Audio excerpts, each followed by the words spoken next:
What's up, boys and girls? Back to Pittman's Breakdown for this upcoming weekend's college football and a little bit of NFL football. This is Jersey Thursday episode. I've got the Preds jersey. We had a preseason game tonight, lost. One more preseason game, and then it's regular season hockey, October 5th in Boston as our opening nighter. So next Tuesday, opening night for the Preds. Super pumped about that. We're prancing Lord Stanley down Broadway this year. I got the feeling super excited about that. Yeah, I don't know much about my team's jersey. Jimmer Fredette though, long ball. Baller. So Still playing in China, by the way. is he? Yeah. See, I Still didn't know that. active player. I've got the Johansson. Active player. I've I've got got Jimmer Fredette. Fredette. So we're going to start this week off with the winners and the losers for the week. Holden, give me your loser. I'll do winner first. Okay, winner first. My winner is Clay Travis / Peyton Manning, both thinking about running for Senate. That was actually a winner of mine too. Oh, Peyton Manning? Yeah, Peyton Manning and Clay Travis. Yeah. Senator Corker claims he's not running for re-election in 2018.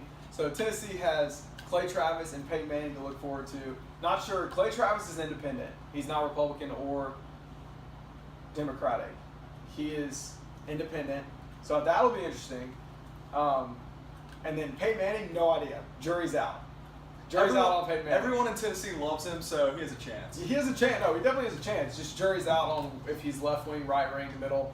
Jury's out on Peyton Manning. So we'll see about all of that good cheese. So I'll give you my second winner. My second winner is last Saturday was bow hunting season opened up in the state of Tennessee. So you can now bow hunt.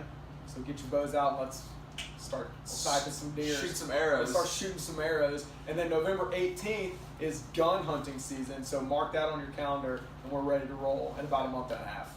Yeah, that's good. Loser.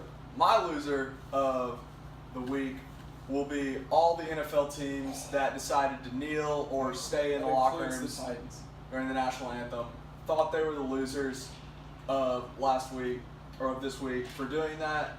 You got to respect your country. Stand up for the national anthem. I agree. And tonight we had Green Bay versus the Bears. Don't know how the game ended, but I did watch the national anthem, and both teams stood for the national anthem this Thursday.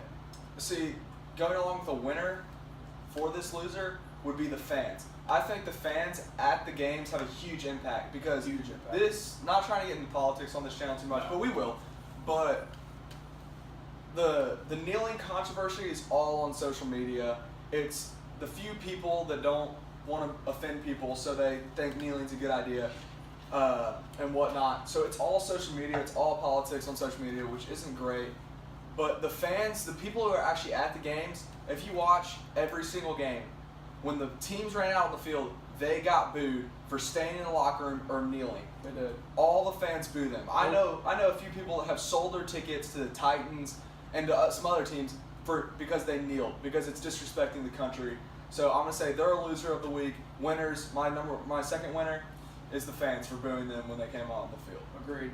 My loser is a route we haven't taken on this channel. My loser is a combo between the NBA and LeBron James. That's my loser for the week. LeBron James comes out with an interview saying that people that voted for Trump was not educated.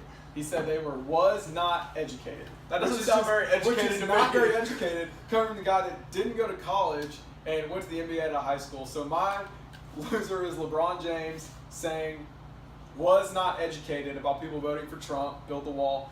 And then also the NBA for all these power teams that are forming. We have Carmelo Anthony to the Thunder this week. So Dwayne Wade that's to the Cavs. Russ, Paul George, and Carmelo. And then we've got Dwayne Wade to the Cavs, which is D Rose, Dwayne Wade, LeBron, Kevin Love, J.R. Smith, just these 4 or 5 teams that are forming. You already know about the Warriors, and now we have the Celtics with Kyrie Irving going we've got there. the Cavs, we've got the Rockets. There's 5 good teams in the league, and it's just not fun to watch anymore. It was never fun to watch, but now That's it true. really sucks to watch. All right, let's dive into some college football. We this week did not tell each other what games we picked to talk about, so we're just going to alternate. So Holden, hit me with your first game. I picked 2 SEC games of the week. My first SEC game is Tennessee, Georgia, which is SEC game day, 2:30, CBS. Tune in. Should be a good one. What do you think about that game? Well, I just put you on the spot. Here you go. No, I got it. Okay. I've got Georgia going into Knoxville and pulling out the win. Georgia absolutely put a curb stomping on Mississippi State last week with a 31-3 victory. It was at home, but still, I've got Georgia going into Tennessee and taking the win. Butch Jones is on his last leg. He's gone after this week. In my opinion, he's gone. UT barely squeaked past UMass last week, which is the worst-ranked Division I football team. So I've got Georgia, and either Jake Fromm or Jacob Eason's going into Knoxville and pulling out a win. Wow. I was kind of hoping you picked Tennessee, but Hey, fresh week, fresh set of weeks here. We got 3 weeks and then another punishment video. I'm also gonna have to take Georgia in this game. Tennessee just barely beat UMass. That's just rough. Tennessee has some good players, have some really good players. Josh Kelly, very good running back, but it's hard to win ball games when your coach is Butch Jones. Just not a great coach, so that's rough for them. So I don't see Tennessee winning this game, even if they play spectacular. Even though it is at home, I see Georgia coming in and winning the game. Georgia's 4-0. Yeah, they're a good team. They're 4-0. They're a good team. Before we switch games, I got a great college game day sign from the University of Tennessee today. It said, the only thing more unstable than Butch Jones' job is Nick Chubb's knees. Great sign. Love that.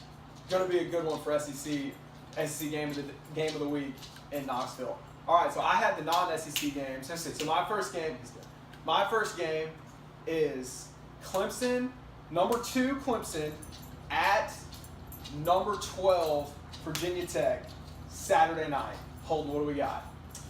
Is this game at home or away for Clemson? Away, it's on the road. At Va Tech. Wow.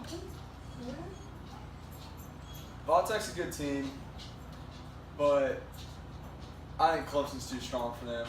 I'm going to pick Clemson to win this game. Kelly Bryant has proven that he is a good quarterback for the Tigers. He can win ball games. Put a curb stomping on Louisville two weeks ago. So I think Clemson's going to win this game. Va Tech's a good football team, but they're not that good to beat Clemson. That's my pick for that game. Reasonable. I thought that the only team that had a chance in the ACC versus Clemson was either Louisville or Florida State. Florida State, their quarterback's out for the year, so that takes them out of the running. Louisville already got beat by Clemson, that takes them out of the running. Out of the teams left in the ACC, the only team that has a chance is Virginia Tech. Now, if we're betting, if our predictions are not on this, our predictions are on the spread, I'm taking Va Tech because it's 7.5. And I don't think Clemson's winning by more than a touchdown. But, so if you're betting, like I am on this game, bet on Virginia Tech. But if you had to put your money on the winner, it's on Clemson. Dabo Swinney's got that team rolling. National championship last year. Carried it in this year. New quarterback. Still same old team. They've got Hunter Renfrow, the white legend. I've got Clemson as well. I don't think Virginia Tech beats Clemson. Okay. It's going to be a good game, though. Tune in. Yeah, should be good. My second game that I picked, the SEC game, Mississippi State, Auburn. Wow. At Auburn, right? I believe so. At Auburn, Mississippi State, at Auburn. I'm taking the Tigers. The Tigers are going to claw all over Mississippi State. Mississippi State coming off a tough loss last week. I think Auburn at home. And if you look at the last couple years where Auburn struggled at the beginning of the season, those 2 years were both the Nick Marshall National Championship run where they lost to Florida State in the final, and then the Cam Newton year. They looked horrible in the first quarter of the season, and then we saw Cam take over and run all his way to the Heisman and the national title. Jarrett Stidham is the same type of quarterback, a little better arm than Nick Marshall, probably not as good as legs as Cam Newton. I think Auburn rolls through. They're going to figure out this offense, and I think they're going to be too much to handle for Mississippi State. Auburn at home. All right. Well, Auburn lost their starting quarterback. I know they had a game last week. They won. But they lost their starting quarterback, Shaun White. So, versus great defense Mississippi State has. I know they got beat by Great Georgia. defense gave up 31 points last week. It's Georgia. Georgia's a good ball team. Yeah. They have a good defense. And I don't see Auburn coming in there with a high-powered offense and trying to beat Mississippi State. Mississippi State had a rough game last week. I think they're going to want revenge. They're going to be angry. They're going to be mad. And they're going to win this game pretty handily. I'm gonna say. I'm gonna say they're gonna. Going into Auburn and winning handed. I do. I think they're gonna win. That's my game. No chance. All right, last college football game is number 5 USC going to number 16 Washington State, which is tomorrow, Friday night, not Saturday night. It's number 5 USC at number 16 Washington State. What do we got? My heart is telling me Washington State because I hate USC. Can't stand them. Never really liked them. Only thing that's good that's ever come out of USC is Lindell White, and that's because he played for the Titans. But I'm actually going to pick Washington State too. My brain's telling me Washington State. I'm going Washington State as well. Sam Darnold has not looked like the quarterback he was last year. There's a lot of USC fans have already made Jet Sam Darnold uniforms or jerseys. Maybe that's having an effect on him, maybe not. Sam Darnold's not the player he was last year. He was in the preseason Heisman. He's way out of it now. He's thrown more picks this season than he did all of last season. We're only in game 5. So I'm taking Mike Leach and Washington State to defend home turf versus the USC Trojans. Jump up in the rankings. USC is going to drop. I love when USC drops. So Washington State over the Trojans tomorrow night, 9:30. Shout out to J.K. Scott on that one. He went to Washington, not Washington State. No, he went to Washington State. He did. Okay. Shout out to J.K. He, Scott. His little extra info for y'all. His stats: 1 for 3 with negative 13 yards and an interception. It's pretty good. Great college career for having to do nothing. So shout out to J.K. Shout out to J.K. Yeah, let's move on to the NFL. So we're just going to talk about Titans, Texans, try to keep the video a little shorter. Talk about Titans in Houston. Holden, what are you thinking? Titans in Houston. Titans in Houston. Coming off a great win last week. Win. Running game, great. Passing game, great. Defense. Fat boys, great. Feed them. Love the downfield blocking by the Fat Love Boys. the Fat Boys. Defense Good. looks really, really good. Defense looks good. Houston last week looks pretty good too. Good. Deshaun Watson's better than I thought he was Yeah. going to be at year 1. Good quarterback. Almost pulled off the upset versus the Patriots, but Titans are too good for the Texans. I think they are too. I think the Texans, you got J.J. Watt, you got Jadeveon Clowney, but counterpunch, the Titans have Jack Conklin and Taylor Lewan on the edges.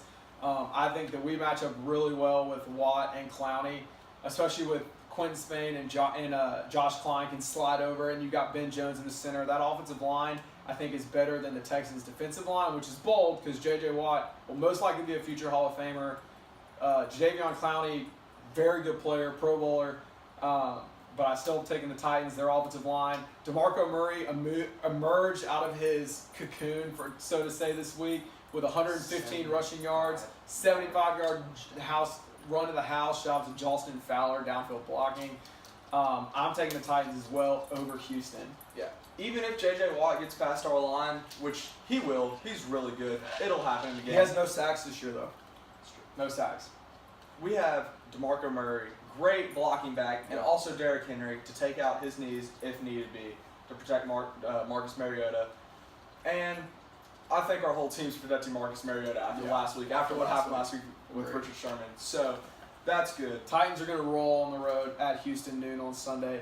We have one honorary mention for a loser from one of our subscribers.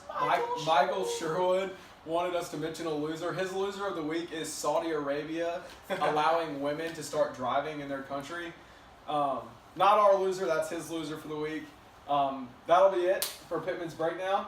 Appreciate y'all tuning in. We'll have a video Sunday or Monday recapping this weekend and to set up for next weekend. So thank y'all for tuning in. Boom.